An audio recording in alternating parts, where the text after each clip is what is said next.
nagmamangmanga na matalino si Senator Tulfo Erwin, no? O talagang bobot kalahati siya for saying na anong tawag nito, saka na yung batas, no? Importante yung tao ang tawag nito nakakalimutan yata niya na mambabatas siya Sir Jay, akala niya nagraradyo pala siguro siya. Problema, nung tinanong niya si Justice Secretary Boying Remulla na hindi ba, tapos sumagot ng yes. Sabi ko, dalawang ulol na itong nagkasundo. Easy lang.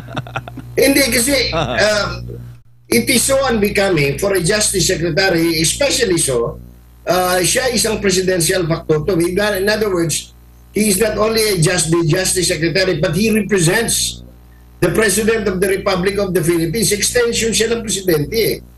So, unless yan ang patakaran ngayon, it is now the presidential policy na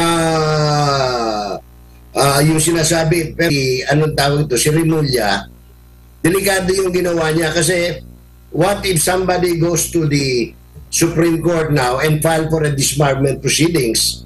Di mas lalong naetot na naman yung kanyang plano maging ombudsman. And very dangerous because kung ganyan ang attitude niya at gusto niyang maging ombudsman, delikado yun. I don't think that would qualify his decorum to the office of the ombudsman.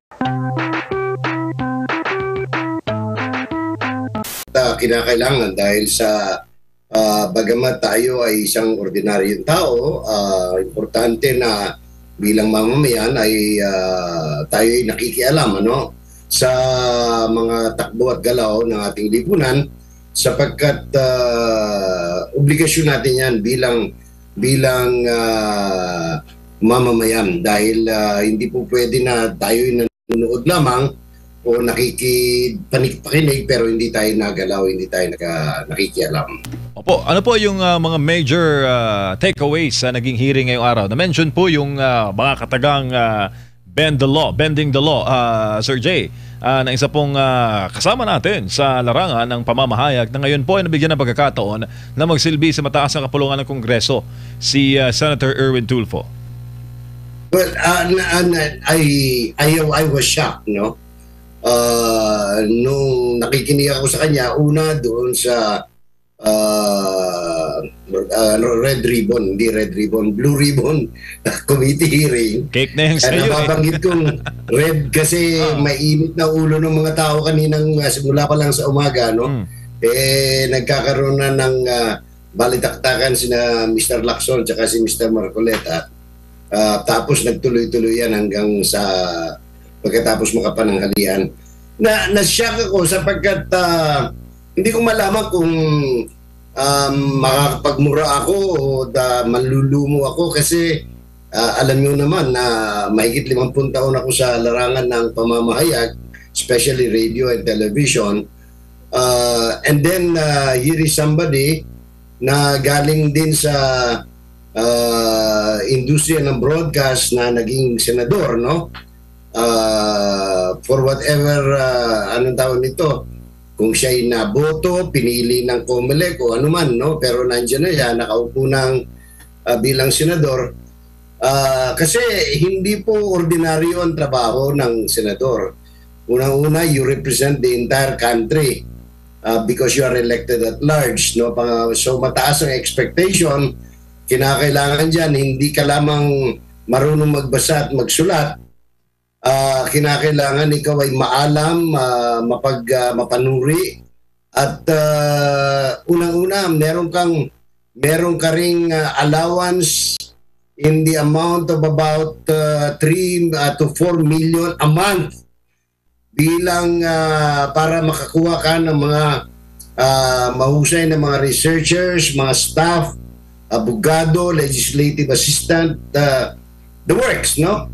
Parang sa ganoon, magampanan mo yung trabaho mo bilang isang matinong mambabatas ng Republika ng Pilipinas. Hindi yan ordinaryong congressman ka na nire-represent mo lamang yung distrito elected by about 200,000 people. Dito, milyon ng mga taong nakatutok sa iyo. Kaya kapag ka magaling ka. Pagka bobo ka, lalabas talagang bobo ka. Mas lalo lalabas kung tanga ka. At kanina, di ko malaman kung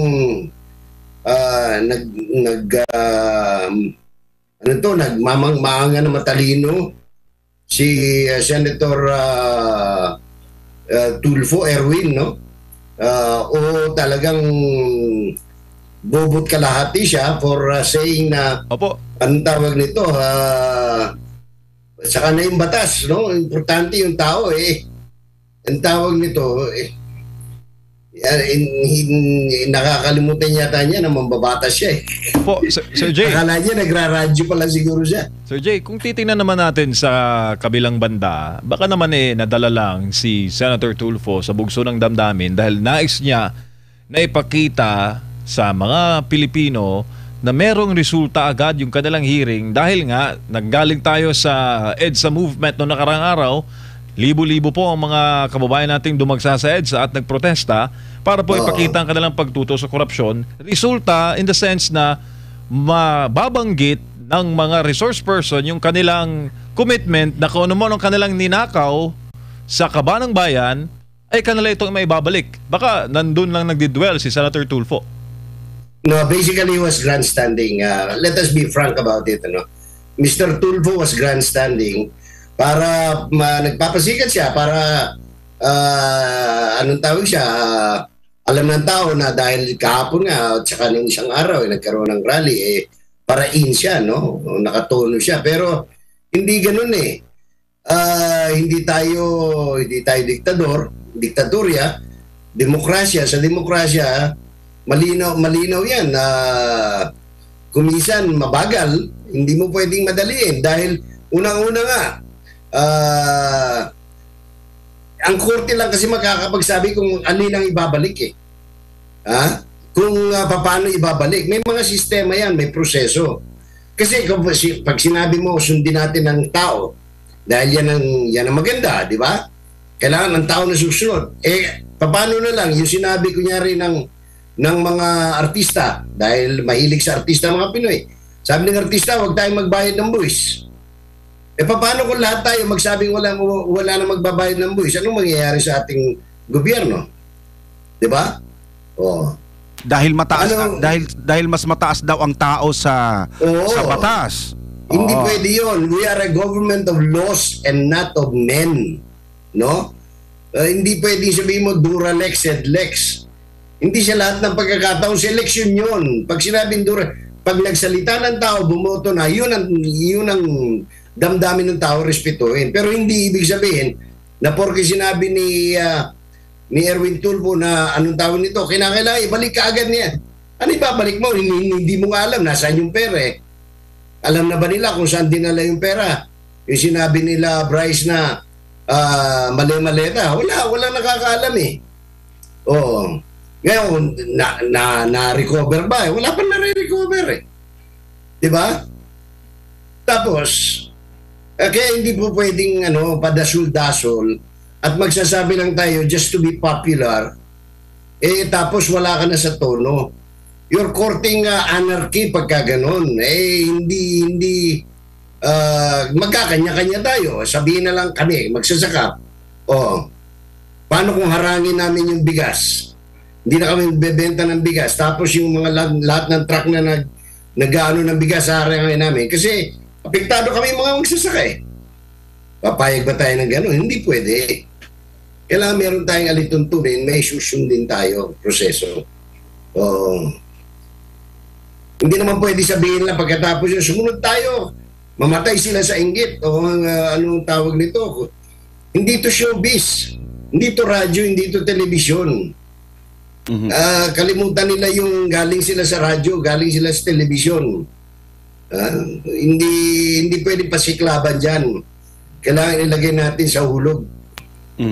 Pag kanina nabanggit mo, Sir Jay, na itong mga halal na mga opisyal, rotasyon sa mga batas base sa kanilang emosyon, kagustuhan, hindi ba magkakaroon ng constitutional crisis ang bansa natin?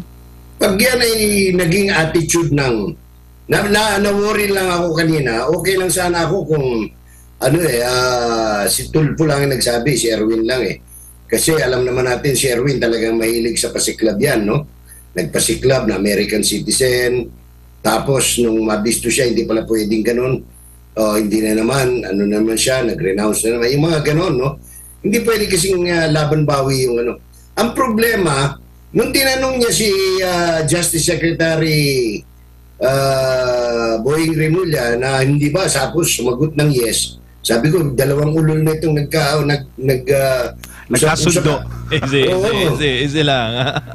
Hindi kasi it is so unbecoming for a Justice Secretary, especially so, siya isang presidential factotum. In other words, he is not only the Justice Secretary, but he represents the President of the Republic of the Philippines. Extension siya ng presidente eh. So unless yan ang patakaran ngayon, it is now the presidential policy na yung sinasabi. Pero I don't think, no? Baka nabigla lang siya, nadala lang siya, nagitla lang siya ni Erwin, kaya napao siya. I hope ganun. Hindi pa naman, wala pa naman tayo doon, Paul, no? Pero pag ang stand ng executive ay ganun na, at tapos ang legislative, teka muna, ba't kayo nag-i-interpret ng batas? Meron tayong judiciary. Talaga magkakaroon ng constitutional crisis kapag nagkataon. But that's why, sabi nga ni Mr. Marcoleta, na hinay-hinay sila sa mga kanilang mga pronouncement because that's tantamount to, anong tawag nito, a violation of the law at maaaring ikadisbar, no? Mismo ni si Erwin, hindi mo naman pwedeng disbar yan. Although mahilig siya sa bar nung kabataan niya, no? Kaya ang dami niyang anak. Anong tawag nito? Si Remulla, delikado yung ginawa niya kasi what if somebody goes to the Supreme Court now and file for a disbarment proceedings? Di mas lalong naetot na naman yung kanyang plano maging ombudsman. And very dangerous because kung ganyan ang attitude niya at gusto niyang maging ombudsman, delikado yun.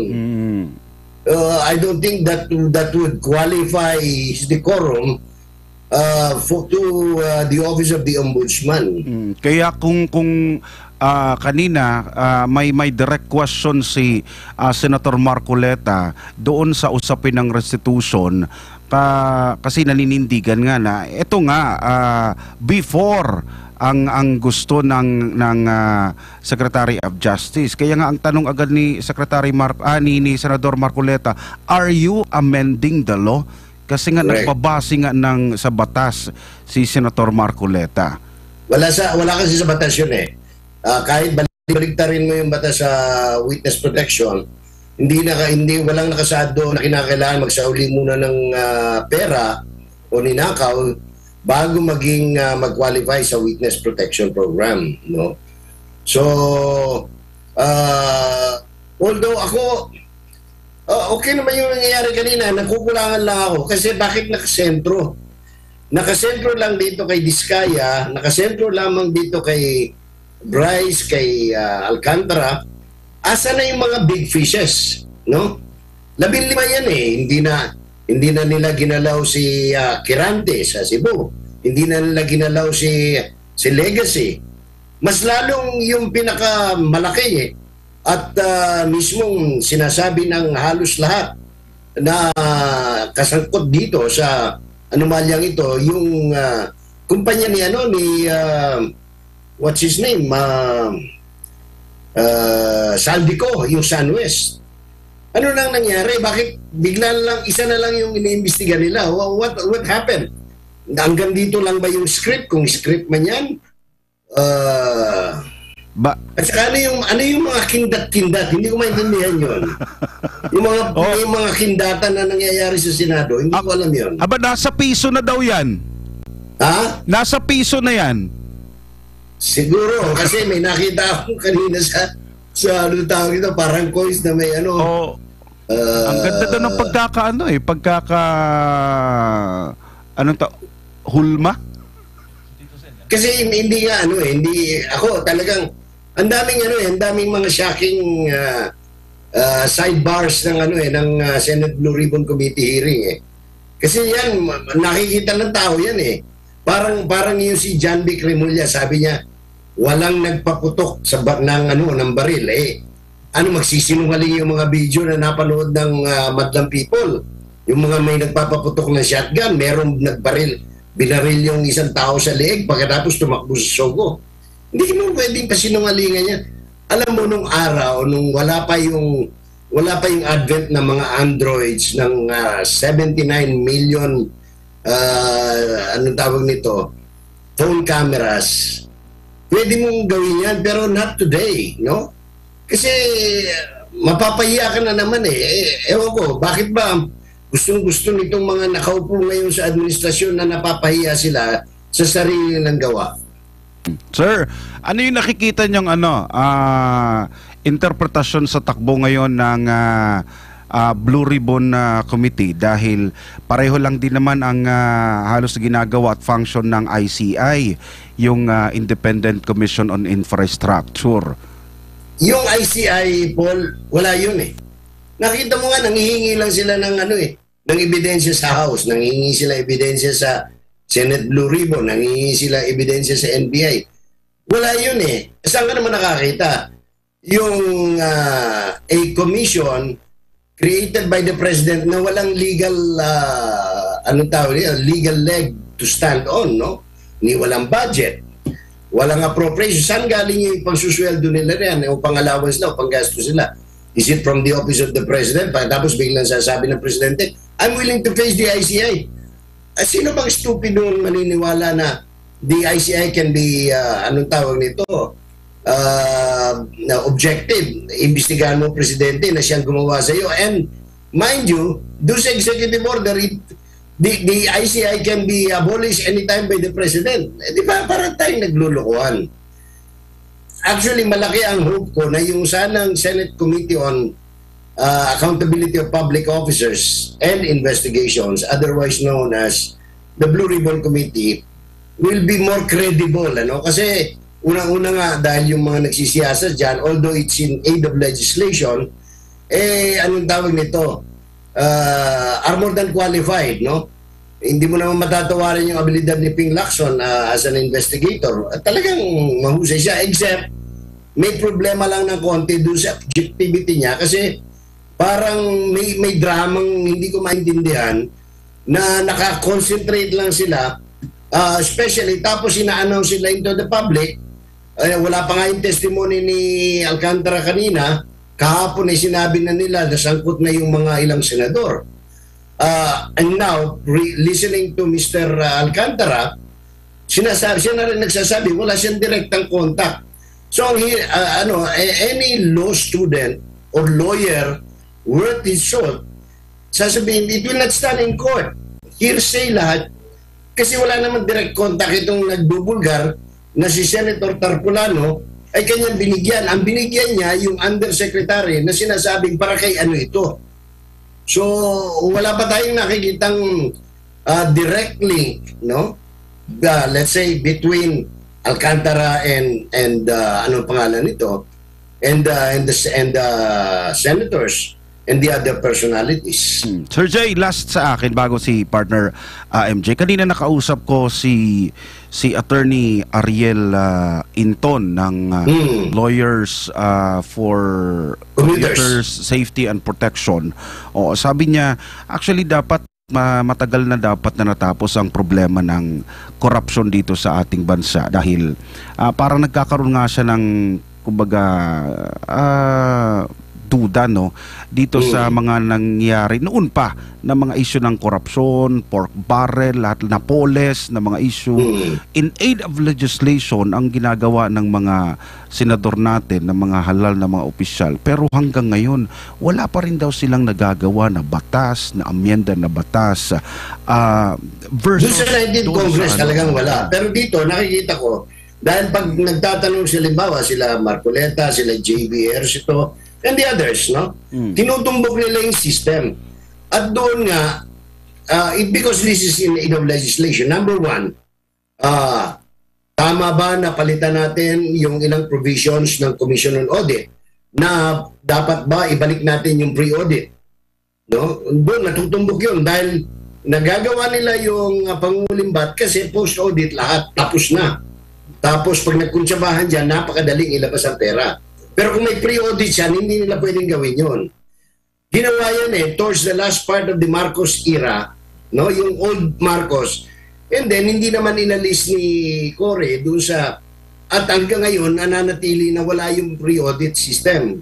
Whereas pag tinignan mo yung old auditing and accounting procedure of the government, merong pre-audit noon and post-audit. So, isa yun, they can revisit that, no? We're talking here of legislation. Number two, systems. Anong tawag ito? System in the matter of preparing the National Expenditure Program vis-a-vis the passage of the General Appropriations Bill onto the General Appropriations Act which the President may sign. So lahat yan, makikita yan. Bakit nangyayari na nakakapag-advance ng bigay ng lagay sa mga PI, no? Na hindi pa, wala pa, ano pa lang, NEP pa lang, GAA pa lang, GAB pa lang, no? So, ito talagang dyan makikita. Tapos, anong tawag nito? Dito nga, nabisto na nga doon kay Cabral, di ba? Na nagtatawag sa mga senador, sa mga congressman, meron po kami rito, ipapasok namin sa inyo po yan para makatulong sa inyo. Ibig sabihin, anong tawag nito? Yung sindikato talagang nadadala na. So, actually, malaki pa, hindi pa sinasagot niya yan, ha? Hindi pa nagsasalita dapat isa lang sa investigasyon si Senate President Soto to answer.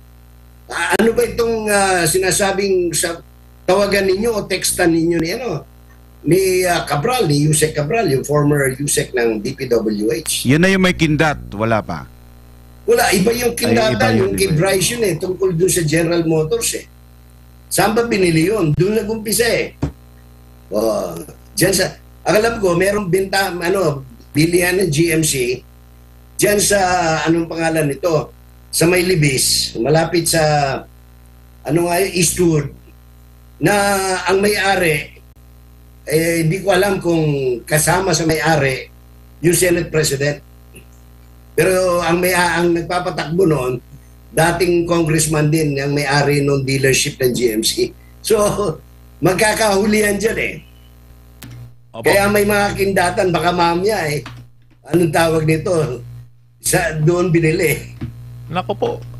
Sir Jay, sa ibang paksa naman tayo, sir. Teka muna, bago MJ, bago lang yes, yun. Kasi may bagong development. Di ba, kinancel na yung travel clearance ni Zaldico. Ako Bicol Party List Representative Zaldico.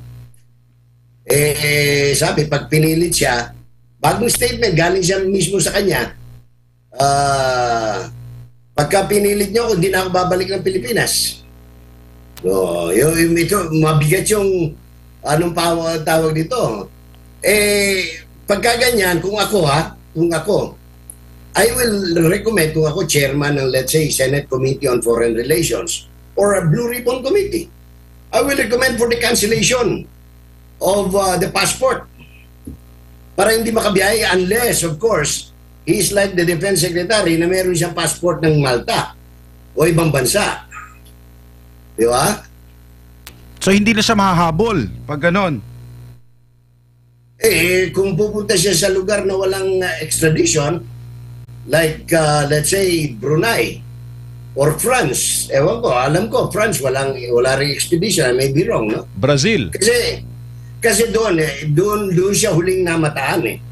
At hindi pwedeng magkamali yung ating source sapagkat kaya nga tayo inalis ng NETA yung kasi yung passport kinakailangan ma-explain yun. Bakit ako may kopya ng passport?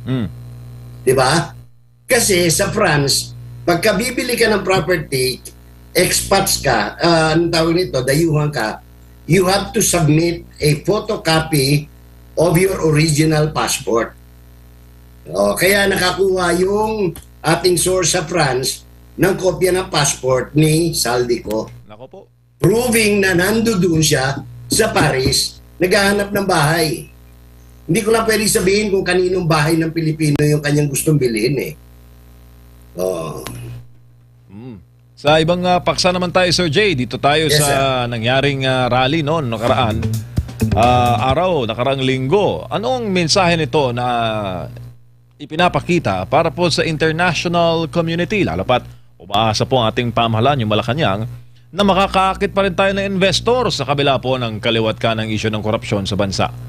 Gusto ko nga mag-react doon sa headline ninyo na sabi ng Malacanang umaasa sila makakaakit. I don't know, no? Paano? Kasi mismong sa nakaraang ASEAN na pulong, imbitado lahat except the Philippines. Di ba? At sila na mismo nagsasabi, yung mga investors doon, they are shying away from the Philippines because of the controversies involving anomalies and scandals dyan sa infrastructure, most especially sa flood control at sa budget ng gobyerno. No? At saka, walang investors, whether domestic or foreign, na maglalakas loob to take the risk of investing in the country when there is a seemingly unstable condition, no? Ngayon, speaking of yung nangyaring rally, sabi ko nga, hindi ako magdadalawang isip na sabihin na yung mga hinuli na mga kabataan na nanggulo doon sa Mendiola ay bahagi ng mga recruits ng mga makakaliwang grupo na ito'y kanilang kumbaga baptism of fire, no?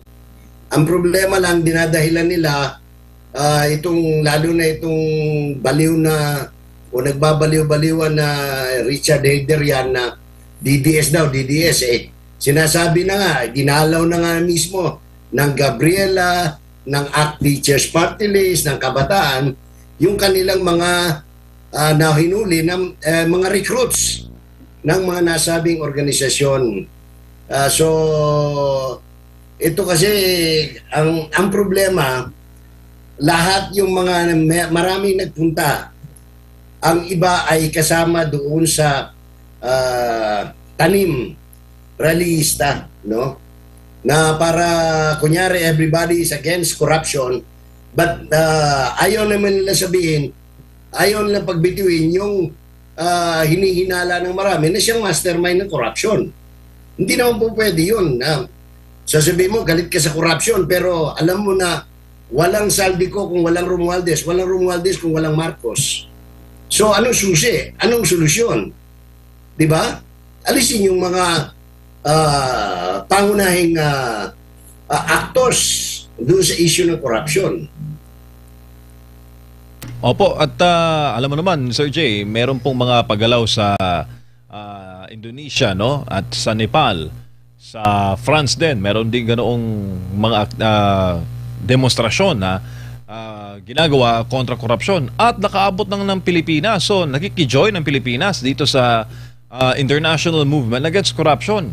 Paano Yes. na lang, Sir Jay, yung ating paghimok sa mga turista na pumunta ng Pilipinas?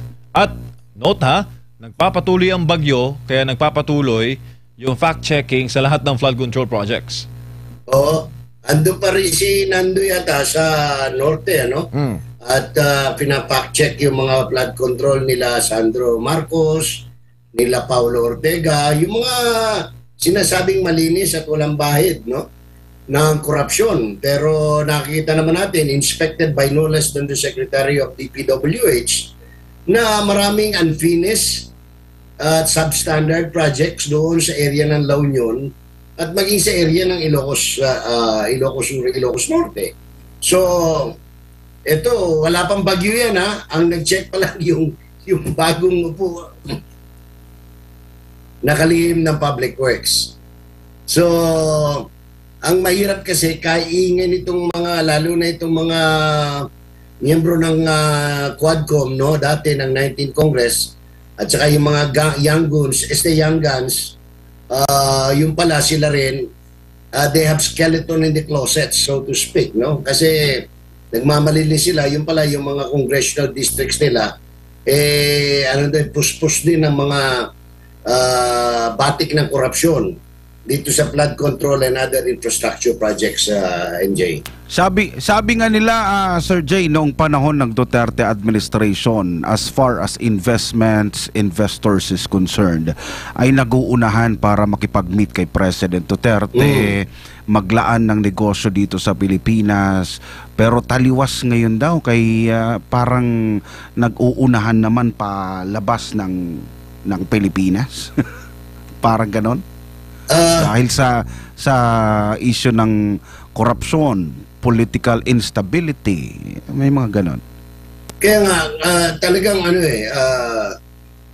kaya pa ba ni President Marcos na magkaroon ng turnaround in the remaining 2.5 years ng kanyang panunukulan? Ako, I'm not hopeful kasi nga wala kang makitang tangible na dito pa lang nga sa anong pangalan nito, hindi mo except that yun na siguro nainganyo niya. O sige, wag ka na muna mag-speaker kasi mainit na, no? Pero ang problema hindi naniniwala ang tao dahil mismo sa mga investigasyon, pag tinutumbok na yung pangalang Romualdez sa COPA lang, ngayon medyo nilalakasan na nila yung loob nila na isang kutsiko, no? Kaya nga sabi ni ko, sige, kung ayaw nyo, kung ginigipit nyo ako, di na ako babalik sa Pilipinas. So siguro, or probably, meron pa siyang alas na ilalabas. Pag dumarating na doon sa pangalan na ayaw ipabanggit, humihinto Humihinto si Lacson, humihinto yung sa House. Kahit na ICI, walang binabanggit tungkol kay Romualdez. Why?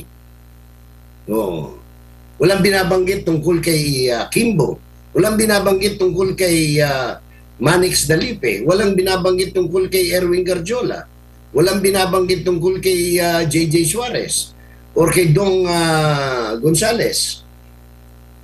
Wala parang may mga sacred cows na ayaw nilang isama sa investigasyon ng House or ng Senate. Yun nga sinasabi kanina, kaya nagtatalo na kanina, nagkakapikunan na si Marcoleta at saka si Lacson dahil sa, sabi nung Lacson, ba't mo kinakampihan yung Diskaya? Sabi naman, hindi ako kinakampihan, sinasabi ko lang, ano yung batas? Tapos sabi niya, bakit walang SunWest?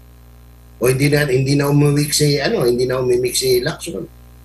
Yung mga ganon na kasi nakakalata ang tao Bakit ba parang allergic kayo na kaya hindi sila hopeful na may patutunguhan itong investigasyon na ito? Especially so nga, hindi siya yung ICI was not created by Congress, no? It is not empowered by Congress.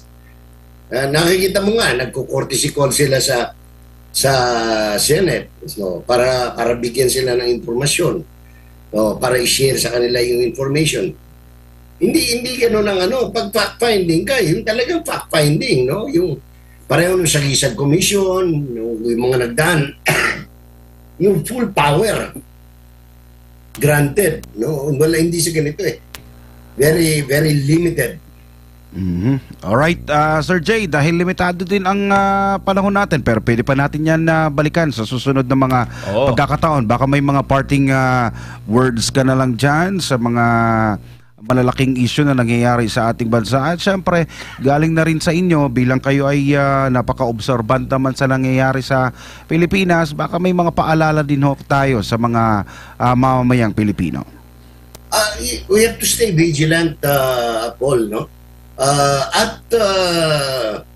Wag tayo yung CPP, NPA, at yung mga front organizations nila.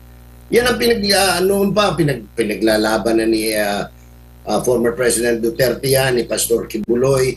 Kasi yan ang sisira. Tingnan mo pagka prayer for a at saka rally, ginagawa natin, example yung Davao, wala tayong nakitang gulo, malinis, nakakain, walang nagutom, walang nauhaw.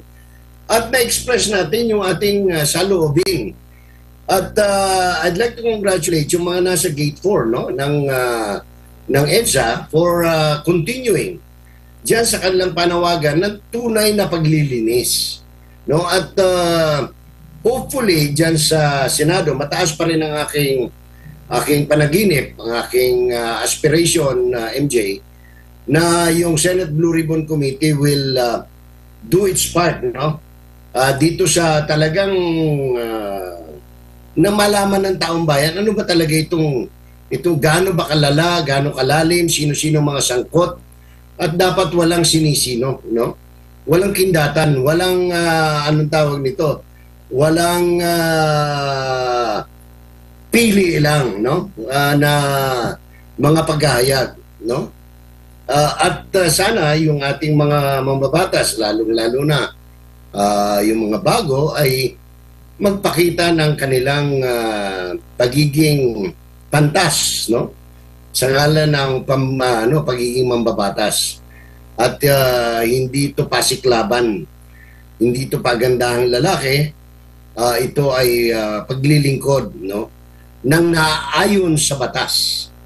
Kasi nga natin ay batas, hindi yung hindi anarchy.